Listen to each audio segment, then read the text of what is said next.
Pleasure be speaking with you both today. Besides answering the same questions over and over and over again, good day for you so far?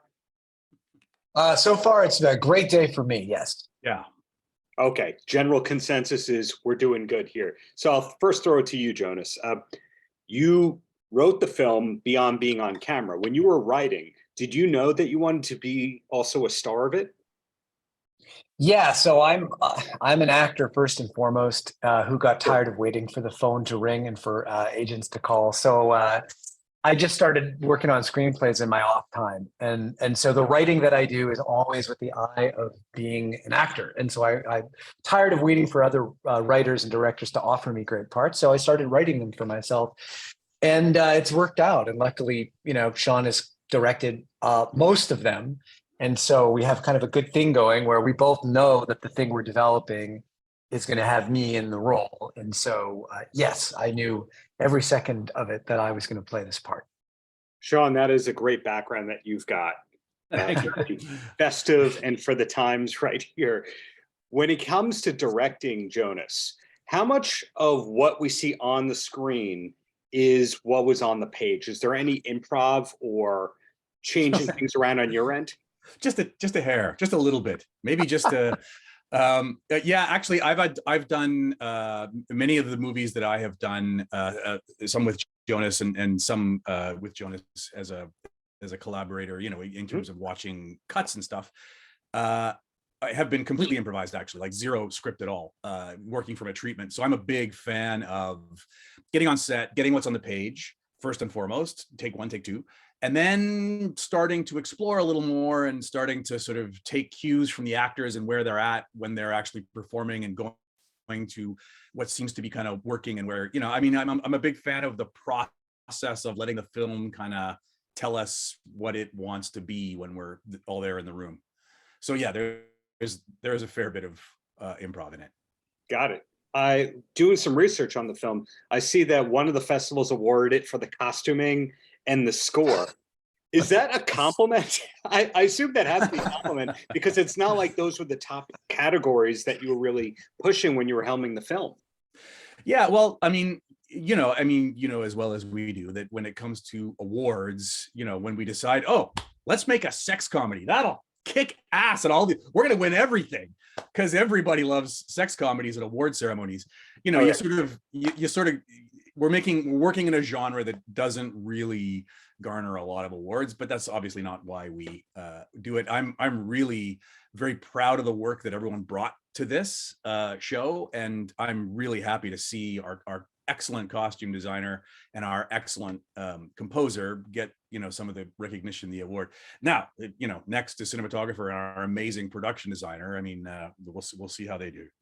But technically, you now say award-winning filmmakers, award-winning film, etc. So I guess mission accomplished, right, Jonas? Sure, if that's the mission, I guess so. But I just think it's lovely that people are acknowledged for their work. So it's great. Sure. So obviously, a lot of people will see this movie not just for you, Jonas, but for Emily being in it. And here in the States, Schitt's Creek became this mainstream top 10 comedy during the pandemic. It went from being on this channel that very few people knew that they had. Pop TV, which I knew it from being a wrestling fan. One of the wrestling companies was on that channel. I only knew Schitt's Creek and the wrestling show was on there. But she went to becoming this big mainstream star. How far back do you go with her? We go way back. Sean and I always laugh about how we kind of got lucky because we were fans of Emily well before she was famous. She was a working actor in Canada for many, many years, and Sean and I saw many of her films. We offered her a role in our second film together. She couldn't do it for scheduling purposes, but then we cast her in the lead in a film we made 10 years ago, and we had the best experience. And then she was in another one of our films a few years later. So she's just our old pal, Emily. In the meantime, she went and got famous on this TV series. So for us, it was very much the same experience of having her back and kind of getting the band back together. And it has the added benefit of, I think more people will be drawn to this movie as a result, and that's always a good thing. A band that I did a few interviews with during the pandemic, the Tragically Hip, Canadian icons of Tragically Hip who are one-hit wonders here in the States, but we don't have to talk about that part. They put out a press release about new music video featuring Emily.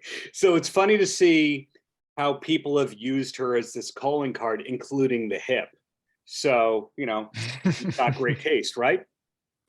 Yeah, I mean, listen, Emily is, when you watch her, certainly when I watch her, just as a film watcher, watching the stuff that she is in, she has such an incredible sense of surprising the viewer. Like the way that she opens a door, the way that she takes toast out of a toaster, it's just not quite what you would expect, and it makes her so watchable. I could just sit and watch Emily in movies all day, and so I was really pleased when she, 10 years ago, agreed to work with us on that first one, and obviously we keep calling her back, because why wouldn't you? Well, speaking of that, and that ties into my last questions for both of you, are you allowed to say what's next? And I say that because when you tape a lot of these junkets, you find that the people are under the Hollywood Reporter embargo, the Variety embargo. They're just waiting for that one press release before they can say what they're doing. No, we're under the Winnipeg, I'm talking Winnipeg about independent guys. film embargo. You're two prolific guys who wear a lot of hats. I'll put it to you that way when it comes to your credits. Well, we have no problem telling you. In fact, we have another film that's we just literally are finishing this week. We shot it in September. I co-wrote it and I produced it, And I directed it. Is he frozen for you too? Yes. directs it beautifully. It's very different than The End of Sex. It's it's a very different kind of movie, and it'll be coming out, this year. We don't know exactly where or when yet, but keep your eyes up. It's called The Burning Season. The Burning Season. Is that the only thing that you want to plug as well, Sean? That's the thing that I have coming up next. Yeah, for sure. In terms of plugging, we also both have, I have a film called I Propose We Never See Each Other Again After Tonight. That was kind of a theatrical hit in Canada during the pandemic, but it will be getting an American release simultaneous with The End of Sex on a bunch of streaming services. And so that's a romantic comedy that I did just before this one, that I think maybe put myself a little bit on the radar with the producers who wanted to do a theatrical rom-com. Jonas, anything that we might see you in where you're just acting, you're just the hired gun? Yeah. I mean, if you're a fan of premium television, I'm part of the cast of Rabbit Hole, which is on Paramount Plus right now. It's the new Kiefer Sutherland spy series. Oh, so check that out. I think they're up. I think 5 episodes have dropped already. So, I'm in that, and then I've got a film called Ash Grove that is available in the across North America and the US and Canada right now on streaming services and VOD and all the platforms. So check that out. It's an award-winning film that we made up here in Canada in 2020. so in other words, I'm sticking to a multi-award winner today.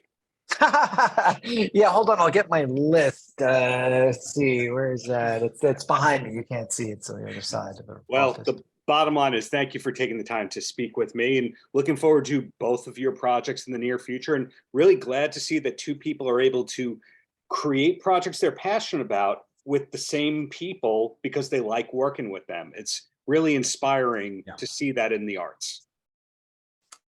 We're very lucky. Paltrocast.